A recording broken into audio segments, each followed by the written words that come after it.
Number 2, the allocation of the road tax fund was based on the request of favored politicians.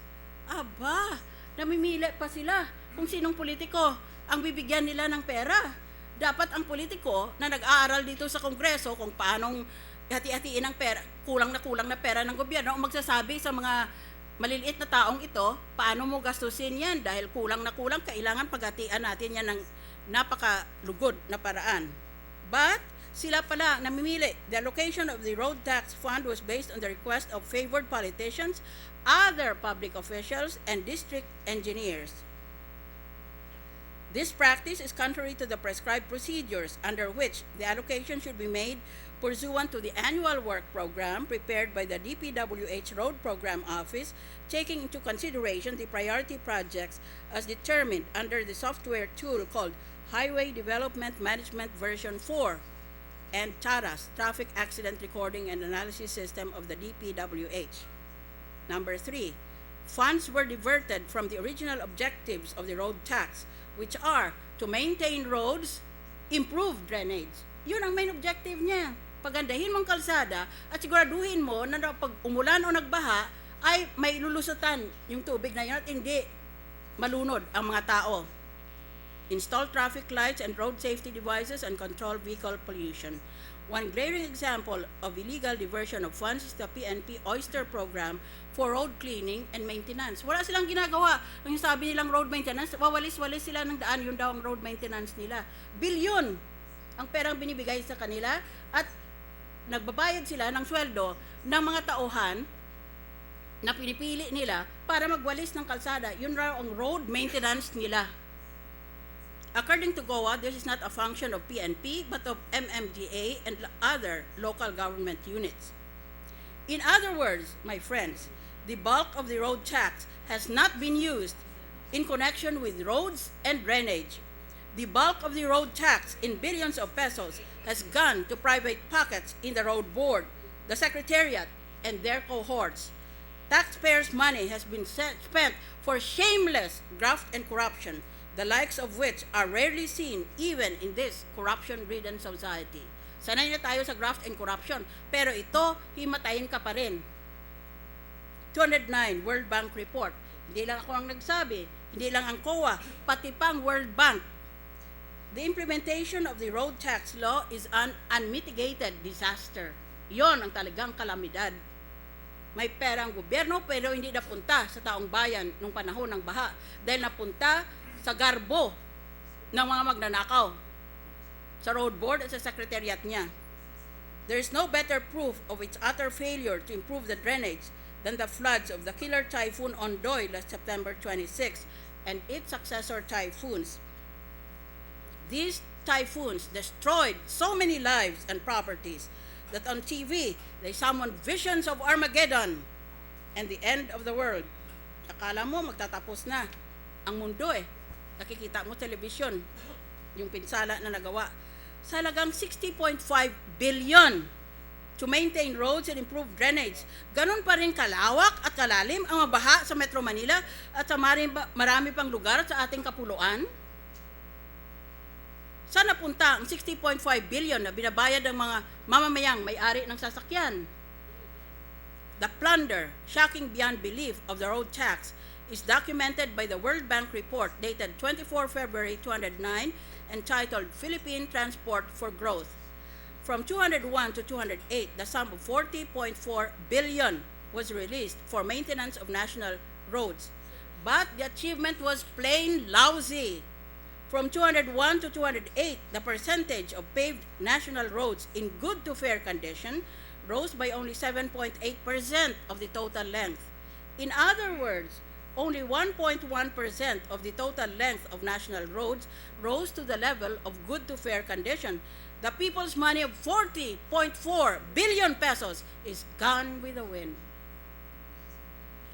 The World Bank concluded that the road board and its secretariat have politicized the process of allocating the proceeds of the road tax.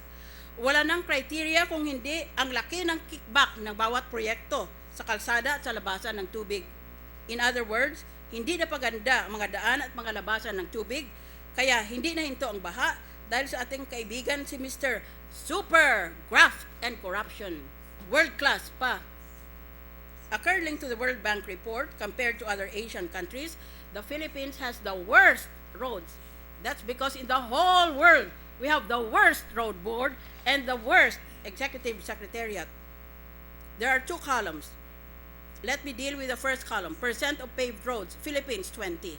China 81, Indonesia 58, Japan 78, Korea 87, Malaysia 81, Thailand 98. Tayo ang pinaka. Kulang. Biro mo, may 98 pa nga sa Thailand. Tayo ay 20. At ganun kalaki, bilyon ang piso na binibigay sa kanila taon-taon para pa gandahin lang o ayusin lang itong mga daan na ito. Second column, percent of roads in good condition.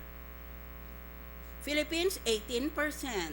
Korea, 87%. Malaysia, 78%. Thailand, 98%. Ang Philippines, na 18% lang percent ng roads natin in good condition. Lahat sira. Kasing sira ng mga ulo na naghawak ng bilyong-bilyong piso na binigay sa kanila. Next topic, the Road Board and Secretariat. FI. I wrote FI because in English it means disgust. Kung sa Tagalog pa, FI is fwe. The Road Tax Law, Section 7, provides that the President of the Philippines shall organize the Road Board with 7 members, with the Secretary of DPWH as ex officio head, the Secretaries of Transportation and Communication, of Finance, and of Budget as ex officio members. In addition to the 4 cabinet members, there are 3 representatives of the private sector engaged in transport and motorist organizations. Naturally, because the public officials merely serve ex officio, meaning to say part-time lang sila, they meet more or less only once every quarter. Bilyon na piso ay hawak ng road board, pero ang meeting ng road board ay bawat 3 buwan lamang. Bilyon-bilyon yan, ha? This means that the road board meets only very few times in the year. When it allocates money, it appears to do so through resolutions, which a former road board member describes as, quote, ad hoc and rudimentary, unquote. Obviously, since it meets only a few times each year, the road board does not have time to satisfy itself that the multifarious criteria have been met. These criteria are set out in the Road Board Operating Procedures Manual and in the planning tool known as Highway Development and Management Version 4 or HDM-4. As with most board of directors in other organizations, the board has to rely on the processing of the necessary documentation by its secretariat. But, lo and behold, the Road Board Secretariat consists of only 5, repeat 5, regular positions: Executive Director, Fiscal Controller, Executive Assistant, Engineer, and Accountant. Ito, ang 5 ito, ang may hawak ng 60.5 billion. Simulang 201 hanggang 209.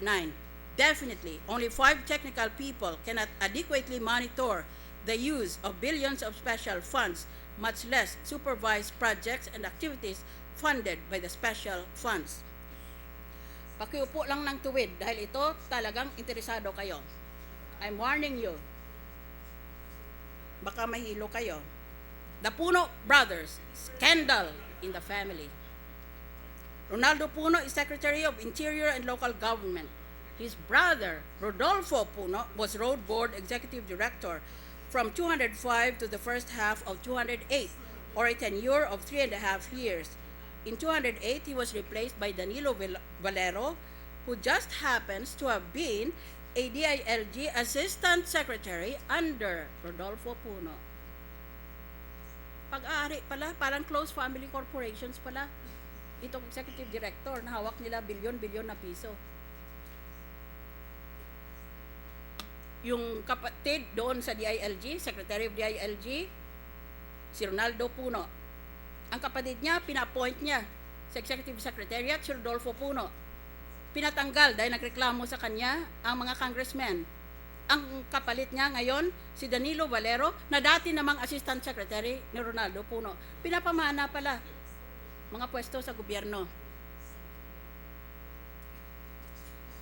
This seems to be the only explanation on why the Road Board Oyster Program was transferred to the National Police. which is under the ILG. Ayan.